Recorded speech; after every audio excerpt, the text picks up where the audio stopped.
자, 우리 지금 순형가법 배우고 있습니다. 자, 순형가법에서 369쪽 맨 밑에 보시면 순형가법의 특성이 나오는데요. 순형가법은 일단 할인율을 요구 수익률로 사용한다 하는 걸 기억하셔야 되겠죠. 자, 그런데 제가 할인율하고 이자율은 같은 거라 그랬어요. 그러면 우리가 투자를 해서 돈을 벌면요, 어딘가 다시 재투자하겠죠. 그럼 재투자했을 때 수익률도 결국은요, 할인을 요구 수익률로 하게 되면 재투자 수익률도 당연히 뭐가 되느냐 하면 요구 수익률이 되는 겁니다.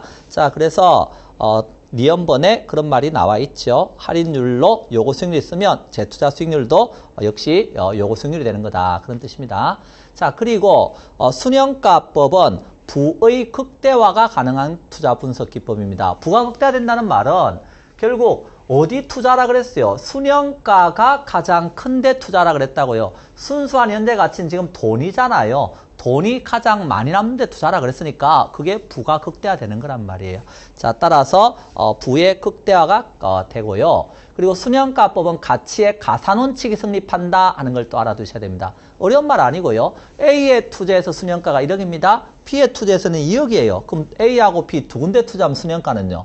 3억이에요. 그래서 이렇게 더할 수가 있다. 그런 뜻입니다. 그래서 가치의 가산원칙이 성립한다 하는 거 알아두시고요.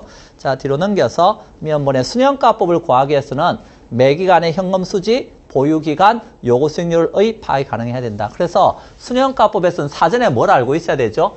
할인율인 요구수익률을 알고 있어야 할인해서 현재가치 구할 거 아니에요. 그래서 그런 것들 알고 있어야 된다 하는 거 알아두시고요. 그 다음에 370쪽에 보면 내부 수익률법이라는 표현이 또 나오고 있죠. 내부 수익률이라고 하는 것은 이제 투자 판단할 때 여기 있는 요구 수익률하고 비교해서 투자 판단한다 그랬어요.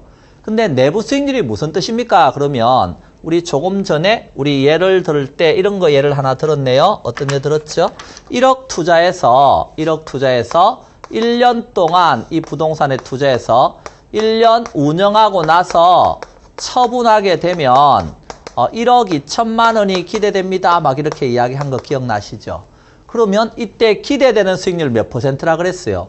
기대되는 수익률은 20%다 이렇게 말씀드렸고 이 20%가 다른 말로 뭐죠? 내부 수익률이다 이렇게 말했어요.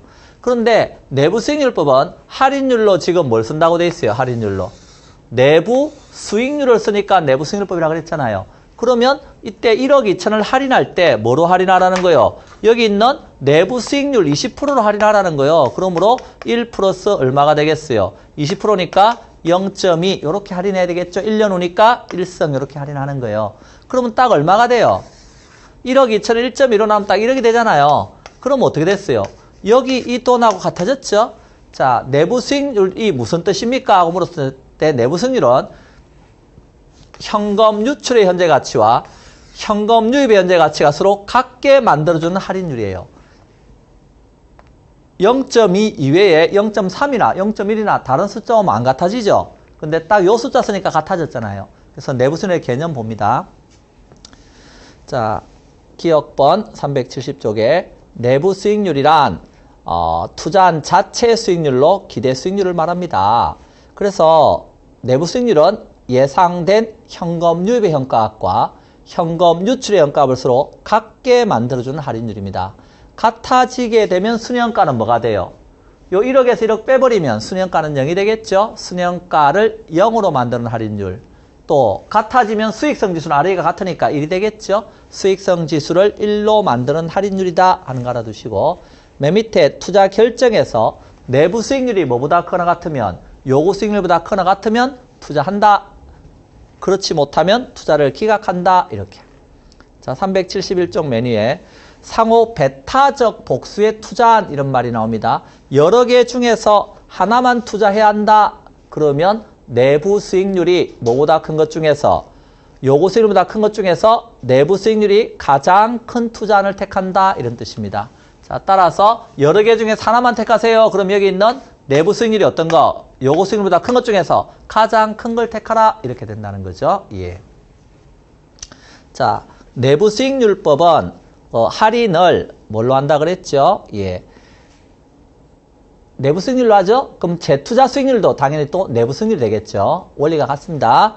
자, 그리고 또 하나 알아둬야 될 게 T급번에 보면 내부 수익률법은 가치의 가산원칙이 성립하지 않습니다. 아까 순현가법은 순현가 1억 이렇게 하고 순현가 2억 두 개 더하면 얼마라고요? 3억 이렇게 나왔잖아요. 자, 그런데 내부 수익률법은요. 한번 생각해 보세요. 자, 내부 수익률법에서 우리가 A 투자안과 B 투자안이 있다 가정을 해보겠습니다. A 투자안과 B 투자안이 있는데요. 이 A 투자안 같은 경우는 자 1억을 투자해서 1년 운영하고 나서 처분하면 2억입니다. 자, 이때 기대되는 수익률은 원금 1억 빼고 1억이 남았으니까 100% 수익률이죠? 예. 그것을 우리는 내부 수익률이라고 쓰는 겁니다. 자, 10원을 투자해서 B는요. 10원을 투자해서 이제 100원이 되는 투자안이 있습니다. 똑같이 1년 운영하거나 처분하면 100원입니다.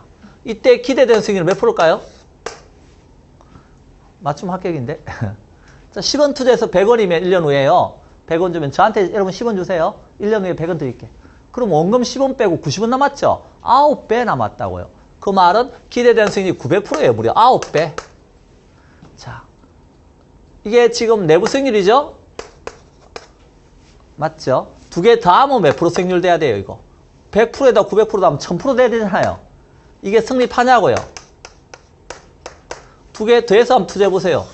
1억 원, 10원, 이렇게 해서 두 개 더해서 1000% 되려면요. 원금 1억 빼고도, 한 10억 남아야 되잖아요. 안 남았죠? 그래서 이건 다시 계산을 해야 된다고요. 안 맞다고요.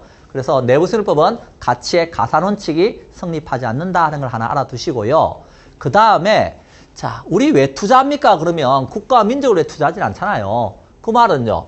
돈 벌려고 그 말을 고상하게 부를 극대화하게 해서 이렇게 쓰는 거예요. 그럼 상호 배타적 투자는 두 개 중에서 하나만 선택한다.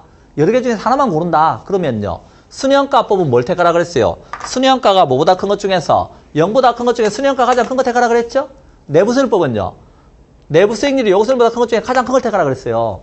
자, 그러면 이 경우에 A하고 B 중에서 내부 수익률법에서는 내부 수익률이 더 큰 게 어떤 거예요? 요구 수익률이 10%라 가정해 보세요. 10%다. 그랬을 때 둘 다 상호 독립적 투자니면 당연히 둘 다 투자하겠죠. 근데 상호 배타적 투자니면 하나만 택하라 그랬잖아요. 하나만 택하면요. 내부 수익률법은 내부 수익률이 가장 큰 걸 택하니까 당연히 내부 수익률법에서는 비투자를 택하는 거 여기가 더 크니까. 그래서 내부 수익률법에서는 얘를 택한다는 결론이 나와요. 그런데 순현가법은 할인을 뭘로 한다 그랬죠? 요구 수익률로 한다 그랬잖아요. 요구 수익률이면 할인을 몇 프로 하는 거예요? 여기 2억이니까 요구 수익 10%니까 1 플러스 0.1로 이렇게 하는 거예요. 여기도 1 플러스 0.1로 하는 거죠. 이렇게. 그러면 2억을 1.1로 나누면요. 1.1로 나누면 뭐 1억 8천 얼마 이렇게 나갈 거예요. 그럼 1억 8천 얼마면 여기에서 요 1억 빼버리면요. 한 8천만 원 남았잖아요. 근데 여기는요. 100원을 1.1로 나누면요. 1.1로 한번 나눠보세요, 여러분. 나누면 뭐 한 90원 정도보다 좀 적거나 80 얼마가 되거나 이렇게 되겠죠. 0.900 될 테니까 한 91원 정도 되겠네요. 그럼 91원에서 10원 빼보세요. 그러면 한 81원밖에 안 되잖아요. 내부 수익률법은요. 얘가 더 크지만 순현가는 어디가 더 커요? 얘가 훨씬 더 크잖아요. 여기서 뺐을 때 아까 8천만 원 정도 남으니까. 정확한 건 아니고요. 여러분 그 정확하게 계산하시면 이제 8천만 원 조금 더 넘는 금액이 나오겠죠. 그러면 그냥 단순 비교해 보세요. 81원이 커요? 8천만 원이 커요? 당연히 8천만 원이 크잖아요. 그러니까 순현가법은 얘를 택하라고 알려준다고요. 그러면 우리 투자 왜 한다고요? 부를 극대화하기 위해서 하잖아요. 어떤 다른 제약이 없으면 부를 극대화하는 것은 뭐라는 거예요? 순현가법이 부가 극대화된다는 거예요. 내부 수익률법은 수익률이 높은 걸 택하는 건데요. 여기에 투자 금액 자체가 적으면요. 수익률이 높더라도 떼돈 벌었다는 안 된다는 거예요. 자, 그러므로 다른 제약 조건이 없다면 부를 극대화하는 건 뭐다? 순현가법이다. 그러므로 순현가법이 투자 종거로 좀 더 우월한 거 아니냐? 이런 말을 할 수 있다는 거죠. 자, 그래서 그와 관련된 내용 정도를 좀 기억하시고요. 371쪽에 수익성지수법은 말 그대로입니다. 여기서는 수익성지수가 1보다 크거나 같으면 투자한다. 1보다 작으면 투자를 기각한다. 하는 정도는 잘 알아두시면 되겠습니다. 자, 그러면 372쪽 가서 그 6번 순현가법하고 내부수익률법 비교가 나오는데요. 자, 거기에서 기억번 의의봅니다. 순현가법과 내부수익률법 모두 화폐의 시간가치를 고려하는 방법으로 독립적 투자안이다 그러면 또 동일한 결과를 얻는다. 아까 제가 이렇게 말했죠. 순현가법은 순현가 갖고 투자 판단하는 거예요. 그럼 순현가가 0이어도 투자한다 그랬죠. 왜? 기대 수익률하고 요구수익이 같을 때니까. 그럼 결론이 같잖아요. 순현가가 0보다 크다는 의미는 뭐라 그랬어요? 순현가가 0보다 크다는 의미는 투자 대상에서 기대되는 수익률이 요구수익보다 크다는 뜻이었죠. 그래서 투자한다 이렇게 갔죠. 순현가가 0보다 작으면 투자 안 한다 그랬죠. 그 말은 투자 대상에서 기대되는 수익률, 즉 내부 수익률이 투자자의 요구 수익률에 미치지 못한다 그런 뜻이라 그랬어요. 그래서 독립적 투자는 투자 판단의 결과가 같아요. 그런데 상호 배타적 투자는 여러 개 중 하나만 택할 때는요. 결론이 같을 수도 있지만 다를 수도 있다는 거예요. 조금 전에 다른 경우 보셨잖아요. 제가 요 순현가법은 A를 택하지만 내부수익률법은 B를 택하는 이런 경우 있었잖아요. 그러므로 서로 배타적 투자안 같은 경우는 결론이 같을 수도 있고 다를 수도 있는데 어떤 게 좀 더 우월한 것 같다는 거예요. 순현가법이 좀 더 우월한 거 아니냐 이런 뜻입니다. 그 중에 373쪽에 니은번 부를 극대화하는 게 뭐라 그랬어요? 순현가법이다 하는 것을 설명을 했고요. 그 다음에 D급번 가치의 가산원칙 이야기됐습니다. 순현가법은 순현가를 더하면 되지만 이 내부수익률법은요. 내부수익률을 더한다 그래서 될 문제가 아니라 그랬죠. 그건 다시 계산해야 된다 그랬어요. 그래서 그런 면에서 계산이 복잡하다는 거죠. 자, 이런 이유 때문에 결론적으로 어떻다? 순현가법이 좀 더 나은 거 아니냐라고 설명하는 겁니다. 그리고 372쪽 맨 밑에 재투자 수익률의 가정인데요. 아까 할인을 요구 수익률로 했으면 재투자 수익률도 요구 수익률이라 그랬어요. 할인을 내부 수익률로 했으면 재투자 수익률도 뭐라고요? 내부 수익률이라 그랬어요. 요구 수익률이 뭐였죠? 요구 수익률은 투자가 이루어지게 한 필수적인 수익률로서 최소 한도의 수익률이라 그랬습니다. 그래서 이거는 자본의 기회비용이다. 투자론에서 이렇게 말했죠. 그러니까 재투자한다고 했을 때 자본의 기회비용인 재투자 수익률로 그 자본의 기회비용인 요구 수익률로 수익률이 나온다고 가정하는 게 좀 더 합리적이다 이렇게 보는 거예요. 자, 그래서 재투자 수익률의 가정이 순현가법이 좀 더 합리적이고 그 다음에 부를 극대화하는 것도 역시 뭐고 순현가법이고 가치의 가산원칙이 성립하는 것도 순현가법이기 때문에 이런 이유들 때문에 결론적으로 순현가법이 좀 더 나은 거 아니냐 이런 말을 한다는 겁니다. 374쪽에 가서 관련 핵심 문제가 나오는데요. 자, 부동산 투자 분석 기법 틀린 것 이래 물었습니다. 1번 할인 현금 수지 분석법은 부동산 투자 기간 동안에 현금 흐름을 반영하지 못하는 단점이 있다. 자, 이렇게 썼는데 이게 틀린 거죠. 할인 현금 수지 분석법은 운영 시와 처분 시 모든 현금 수지를 다 고려하고 그것을 현재 가치로 할인해서 투자할까 말까 판단을 내리는 기법이 할인 현금 수지 분석법이 되겠습니다. 자, 그러므로 할인 현금 수지 분석법. 자, 그래서 할인 현금 수지 분석법은 화폐의 시간 가치를 고려하는 기법이다 하는 거 알아달라는 겁니다. 예. 자, 이 할인 현금 수지 분석법은 쉬워요, 어려워요? 보니까 일단 할인이라고 하는 걸 하기 위해서는 화폐의 시간 가치도 알아야 되고요.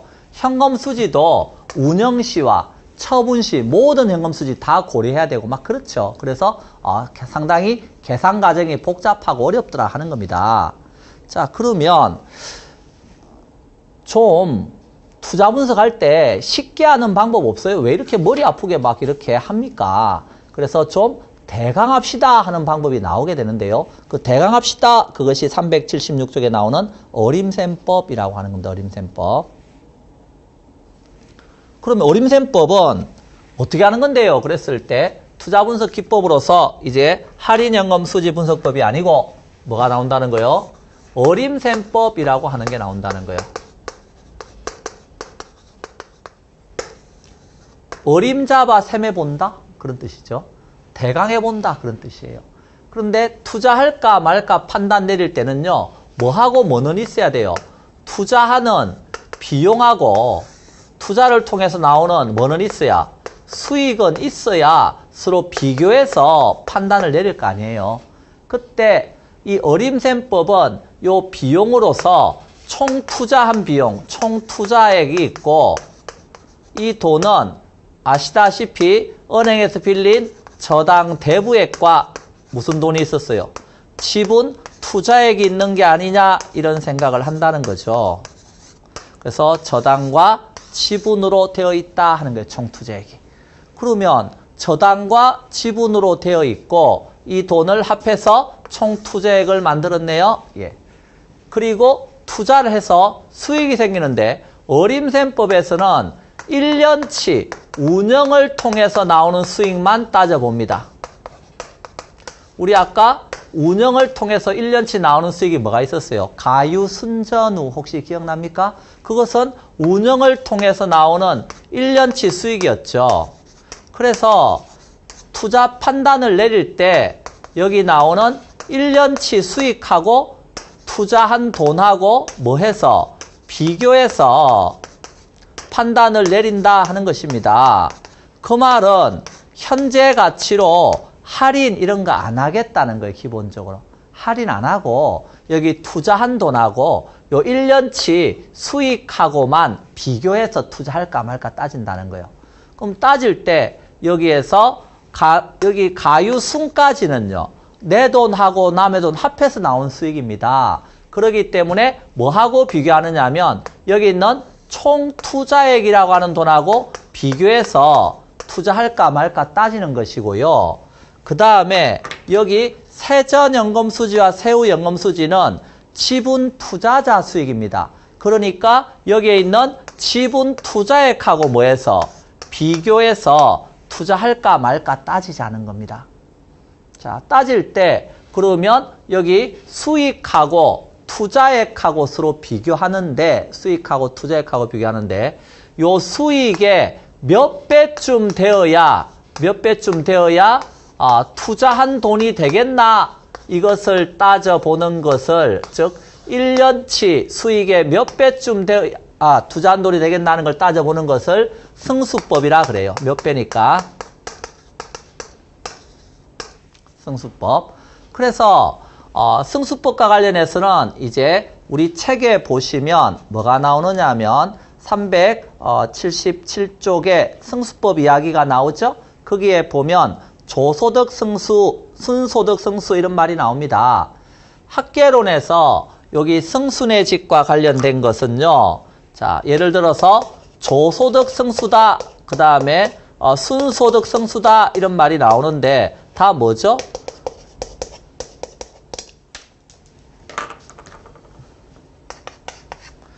요 돈에 몇 배쯤 돼야 투자한 돈 되는 걸 따져보는 거예요. 그래서 조소득의 몇 배, 순소득의 몇 배 이렇게 따져보는 거예요. 그럼 여기는 또 똑같이 뭐가 있겠어요? 세전, 현금수지, 승수 이렇게 또 세후, 현금수지, 승수 이런 말이 나와요.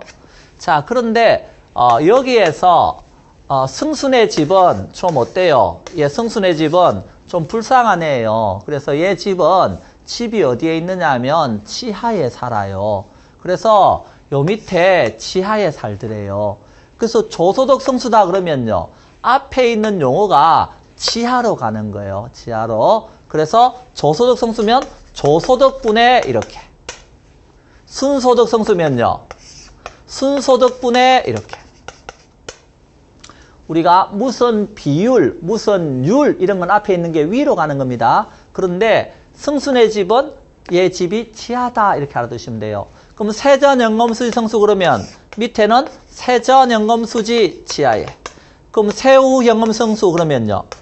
세후연금수지 이렇게 쓰시고 분모 분자 비교할 때 여기 둘은 당연히 뭐하고 비교해야 된다 그랬어요? 가유순까지는 총투자액하고 비교한다 그랬죠? 여기는 총투자액이 오는 거 이렇게.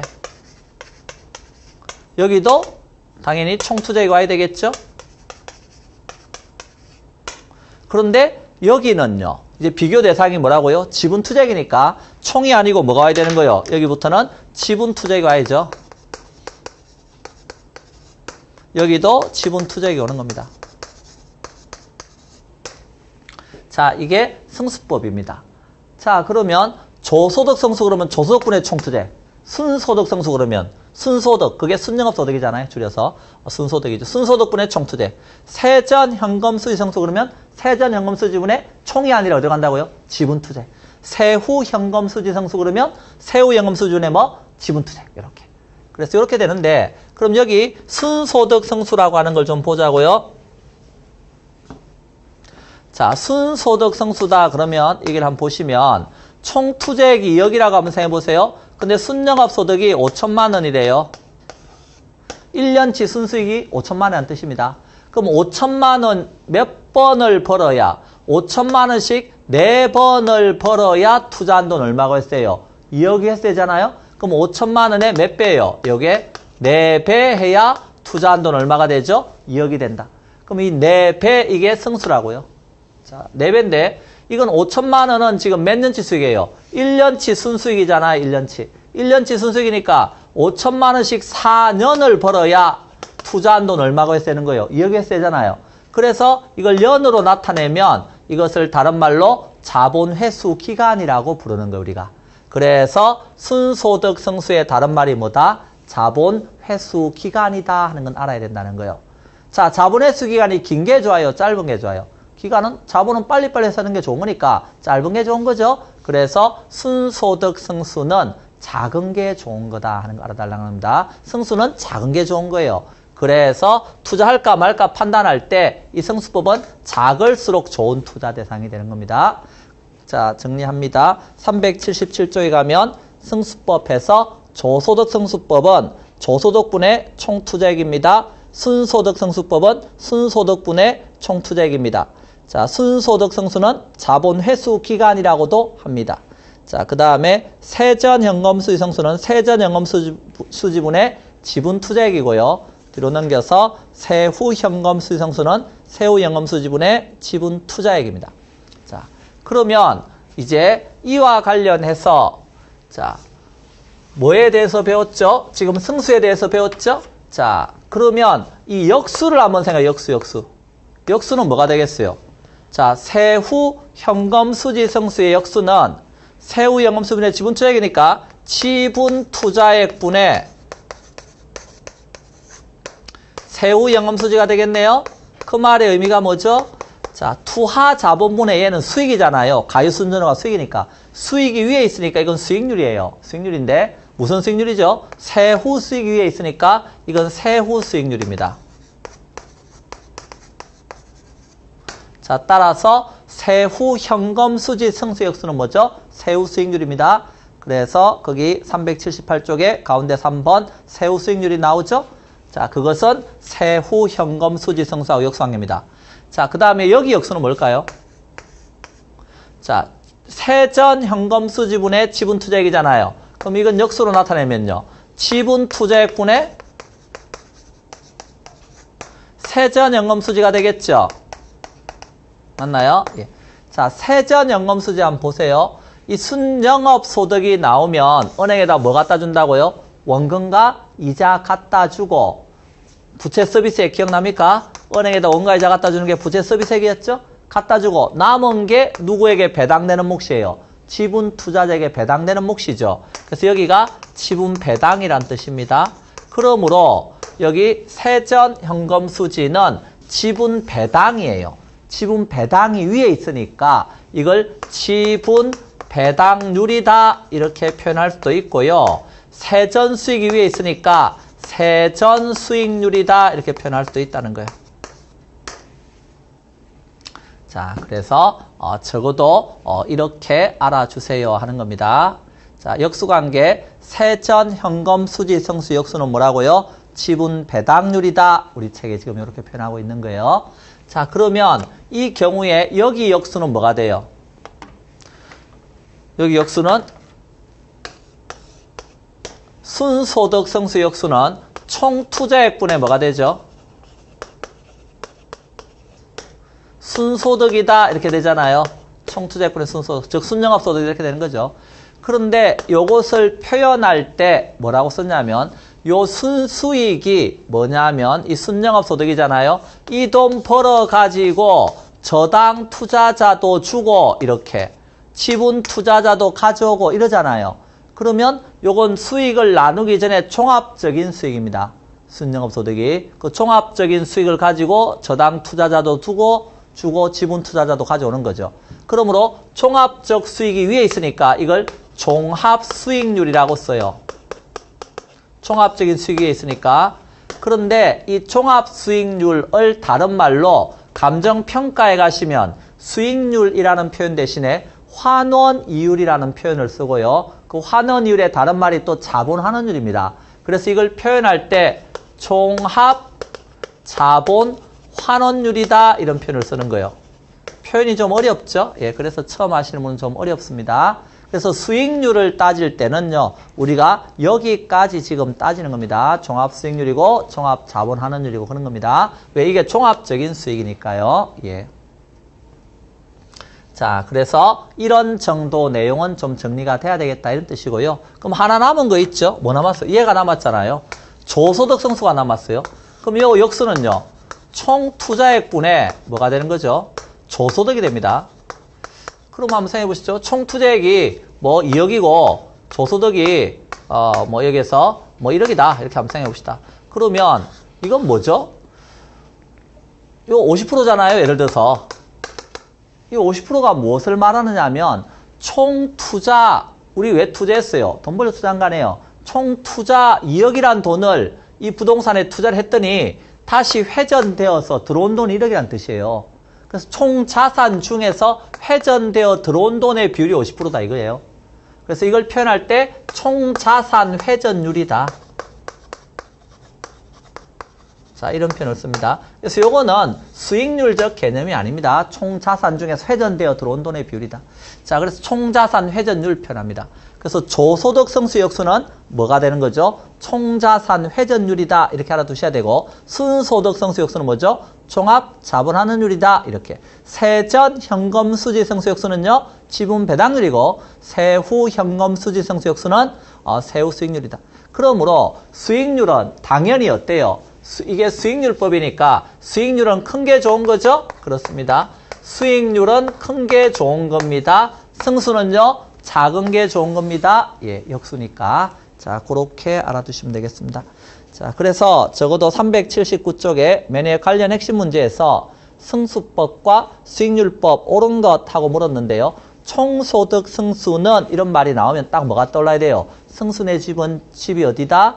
지하지? 그럼 분모에 뭐가 와야 돼요? 총소득이 와야죠. 분자에는요, 총투자액이 와야죠. 그러니까 총소득이 조소득이니까 조소득분의 총투자액 이렇게 돼야죠. 그래서 총투자액을 세후연금으로 나눈 게 아니고 조소득으로 나눈 거다 이렇게 나가야 되고요. 그 다음에 세전연금흐름은 승수다 그러면요, 승수네 집은 집이 지하니까 세전현금흐름이 세전현금수지거든요. 세전현금수지분의 위에는 뭐요? 지분투자액이다 이렇게 나와야죠. 그래서 지분투자액을 뭐로 나눈 거다? 세전현금수지로 나눈 값이다. 답은 2번이 되겠네요. 그래서 이런 정도는 어때요? 맞네. 답 2번 이렇게 찾을 수 있어야 된다는 거예요. 여러분이 그런 것들 한번 봐달라는 소리입니다. 자, 그 다음에 자, 380쪽으로 가면 이제 뭐가 나오느냐 하면 비율분석법이라고 하는 게 나옵니다. 비율분석법.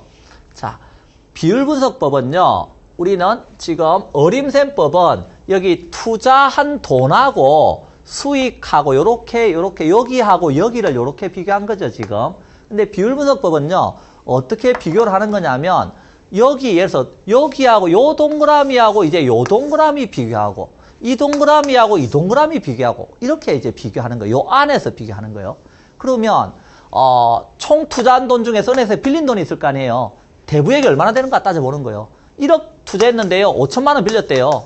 그러면 1억 중에서 5천만 원 빌린 거 아니에요. 그걸 대부 비율이라 그래요. 대부 비율. 요 1억에 다른 말이 뭐냐면 요 돈 갖고 부동산 사는 거 아니에요. 그래서 부동산의 가치가 되는 겁니다. 그래서 첫 번째 나오는 말이 대부 비율 이런 말이 나옵니다. 우리가 은행에서는 이걸 담보 인정 비율 이렇게도 표현하고요. 저당 비율 이렇게도 써도 되고요. 예, 그렇습니다. 뭐 대출 비율 이렇게 되고요.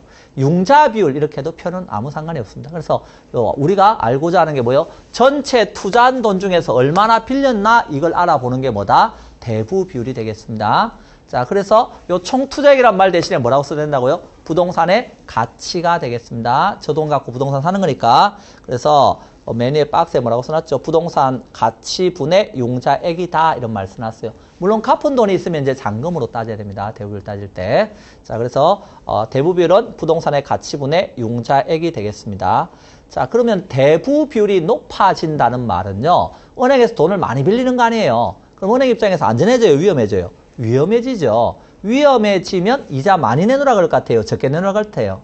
많이 내놓으라 그럽니다. 그래서 대부비율이 클수록 당연히 원금 회수가 곤란해지기 때문에 대부비율이 커지면 당연히 저당 투자자 입장에서는 이자 더 내놔라 이렇게 나간답니다. 자, 그래서 이자율이 올라간다 이렇게 알아두시고요. 그래서 대부비율이 크면 위험이 크니까 이자율도 올라간다 이렇게 알아두시고 대부비율이 100%를 초과하는 경우도 있을 수 있다 그랬는데 그 말은요. 부동산의 가치가 하락할 수도 있잖아요. 그렇죠? 근데 은행에서 빌린 돈보다 부동산의 가치가 하락해버리면 100%를 초과하는 예외적인 경우도 있을 수 있다는 거예요. 그리고 대부비율이 커지면요. 부채 비율도 급격하게 커진다 하는 건 아셔야 됩니다. 그럼 부채 비율이 뭔데요? 부채 비율은 요 동그라미하고 요 동그라미 비교하는 거예요. 즉 지분분의 저당 이게 부채 비율입니다. 지분분의 저당. 자, 그럼 한번 생각해 보세요. 자, 100 중에서 총 투자한 돈이 뭐 100인데 그중에 은행에서 50을 빌렸어요. 그럼 대부비율은 50%죠. 100 중에서 50 빌렸으니까. 그럼 부채 비율은요. 내 돈도 50이라는 소리잖아요. 그러니까 부채 비율은 얼마가 되는 거예요? 50분의 50이니까 100이 되는 거예요. 그래서 대부비율이 50%면 부채 비율은 100%가 됩니다. 대부비율이 80%면요. 여기 100인데 빌린 게 80이래요. 그럼 내 돈 20이잖아요. 그러면 어떻게 되겠어요? 20분의 80이니까 4죠? 400%가 됩니다. 그래서 대부비율이 80%면 부채비율은 400%고요. 대부비율이 커질수록 부채비율도 급격하게 커진다 하는 것 정도는 알아달라는 겁니다. 그 다음에 거기 381쪽 가면 부채 감당률이라는 표현이 나옵니다. 자, 부채 감당률은 거기서 뭐라고 알아두셔야 되느냐 하면 부채 감당률은 요 동그라미 원금과 이자라고 하는 이 동그라미하고 이 순영업소득 요 동그라미를 서로 비교한 게 부채 감당률입니다. 그러니까 순영업 소득 갖고 원금과 이자를 감당하고 있죠. 그래서 부채 감당률은 제가 앞으로 강의할 때 이렇게 말할 겁니다. 원금과 이자를 다른 말로 뭐라 불렀어요, 우리가? 부채 서비스액이다. 또는 저당 지불액이다. 이렇게 불렀거든요. 그래서 부채 서비스액분의 순영업 소득이다. 그래서 부채 감당률은 부채 서비스액분의 뭐다? 순영업 소득이다. 그래서 제가 앞글자 따서 부채 감당률은 부부순이다. 막 이렇게 부를 거예요, 앞으로. 부부순이다. 인생은 자식순이 아니고 부부순이다. 이렇게. 예. 자, 그래서 부채 감당률은 부채 서비스액분의 뭐다? 순영업 소득이다. 큰 게 좋아요? 작은 게 좋아요? 큰 게 좋아요. 왜? 감당이 돼야 되니까. 그래서 부채 감당률, 은행에서 상업용 부동산 같은 경우는 그 자체에 수익이 생기잖아요. 순영업 소득이. 그거 가지고 원금과 이자를 감당한단 말이에요. 그래서 부채 감당할 수 있는 능력을 알아보고자 하는 것이고요. 그때 이건 1보다 커야 되겠죠. 1에 가까우면 분모 분자 비교할 때 기준 1이니까 이건 요 돈 갖고 원금 이자 내고 나면 남는 거 없다 이렇게 나가는 거니까 위험해지는 거죠. 그래서 적어도 은행 입장에서는 1 이상은 돼야 대출이 나가겠죠. 자, 그래서 부채 감당률 보통 3번에 뭐 한 1.4 이상은 돼야 일반적으로 대출 승인해 준다. 뭐 그런 뜻입니다. 그 다음에 채무 불이행률은요. 자, 채무가 불이행하게 된다 했을 때 채무 불이행률은 이제 여기 보면 영업 경비하고 아까 유효조소에서 영업 경비 빼잖아요. 경비하고 여기 부채 서비스액 빼죠. 그러니까 영업 경비하고 부채 서비스액이 많으면 채무 불이행이 생기는 거예요. 그래서 그 둘이 위에 올라가 있는 거죠, 지금. 유효 조소득 가지고 요 돈 내고 있잖아요. 그래서 채무 불이행률은 유효 조소득분의 영업 경비 플러스 이제 부채 서비스액인데 이건 큰 게 좋아요, 작은 게 좋아요? 작은 게 좋아요, 얘는. 그래서 채무 불이행은 안 생기는 게 좋은 거니까. 부채 감당률은 큰 게 좋다 그랬죠? 예, 그래요. 그런 것 정도 좀 알아두시고 맨 밑에 아까 총자산 회전율은 뭐하고 역수관계라고 했어요? 그거 기억하면 천재죠? 금방 강의했는데도 조소득 승수하고 역수관계라고 했어요. 그래서 조소득 승수와 역수관계다 하는 거 한번 기억해 보시고요.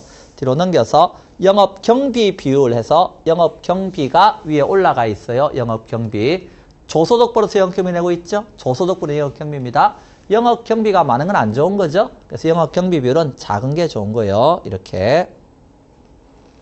자, 382쪽 맨 밑에 재무 비율 분석법으로 틀린 것 이래 물었는데 3번 보시면 부채 감당률이 1보다 작으면 차입자의 원리금 지불 능력이 충분하다. 아까 부채 감당률은 요놈이라 그랬잖아요. 부부순 이렇게. 그러니까 이거는 1보다 커야 된다 그랬죠. 그래야 순영업소득으로 원금이자 감당할 수 있겠죠. 자, 그래서 3번이 당연히 틀린 거죠. 자, 나머지 내용은 이번 강의는 생략합니다. 자, 그러면 뒤로 넘겨서 384쪽 하나만 보고 여기에서 잠깐 쉬도록 하겠습니다. 자, 384쪽 가면 할인 안 하는 기법을 비할인 기법이라 그래요. 아까 어림셈법이다 이런 것도 비할인 기법이 할인 안 하는 거거든요. 현재 가치로 고치고 이렇게. 그 중에 회수기간법이라고 하는 거 아까 배웠죠. 우리 회수기간법은요. 순소득 성수의 다른 말이 자본회수기간이라 그랬어요. 회수기간은 짧은 게 좋다 그랬죠. 그러니까 목표한 회수기간이 있을 거예요. 근데 투자한의 회수기간이 목표한 것보다 짧으면 투자를 한다는 거예요. 목표한 게 5년인데 투자한 데는 3년 만에 했을 때요. 그럼 하겠죠. 그래서 투자한 회수기간이 기업에서 정한 목표 회수기간보다 짧으면 투자한다. 그게 회수기간법입니다. 하나만 선택하세요. 그러면요. 투자한 목표 그 회수기간이 어떤 거? 투자한 회수기간이 가장 짧은데 투자하면 되겠죠. 그게 회수기간법입니다. 자, 그런데 유형에 보면 단순회수기간법과 현가회수기간법이라고 하는 게 있어요. 단순은 화폐의 시간가치 고려하지 않는 거죠. 아까 순수익, 순영업소득이 5천만 원이고 투자한 돈이 2억이다 그러면요. 5천만 원씩 몇 년 벌어야? 4년 벌어야 투자한 돈 회수한다. 이런 걸 단순회수기간법이라 그래요. 그런데 현가회수기간법은 현가라는 말에 무슨 말이 들어있어요? 할인이란 말이 들어있잖아요. 현재 가치를 고치는 거니까. 그러니까 아까 5천만 원씩 4년 동안 1년 후, 2년 후, 3년 후, 4년 후에 벌면 그 돈은 현재로 할인하면 2억이 안 되잖아요. 그러니까 현가회수기간법은 화폐의 시간 가치를 고려해서 현재 가치로 고쳐서 2억을 회수할 때까지 얼마나 걸리냐 이런 거 따져보는 거예요. 그래서 여기서 알아야 될 것은 단순회수기간법은 화폐의 시간 가치를 고려하지 않는 기법이지만 현가회수기간법은 화폐의 시간 가치를 고려하는 기법이고 그래서 단순회수기간법보다는요. 이제 회수할 때 시간이 더 걸린다. 왜? 할인하게 되면 현재 가치를 고치면 작아지니까. 자, 그런 논리 정도는 좀 알아달라는 겁니다. 그리고 385쪽 메뉴에 회계적 이익률법이라는 표현이 나옵니다.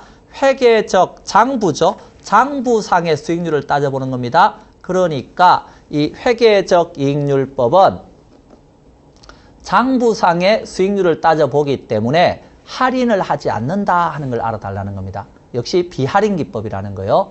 그래서 회계적 이익률이 목표했던 회계적 이익률보다 크면 투자하겠죠. 하나만 택하세요. 그러면요. 가장 큰데 투자하면 되잖아요. 회계적 이익률이 가장 큰데. 자, 그런 뜻입니다. 385쪽 맨 밑에 관련 핵심 문제에서 단순 회수기간법으로 투자안의 타당성 분석 결과를 물었습니다.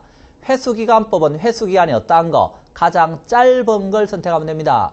그러면 A 같은 경우 500 투자해서 회수할 때 보면 2년까지 400 회수했고 3년에 200이니까 6개월만 즉 반년만 더 회수하면 딱 500 회수하죠. 그래서 A는 2년 반이 걸립니다. 회수기간까지. B는요.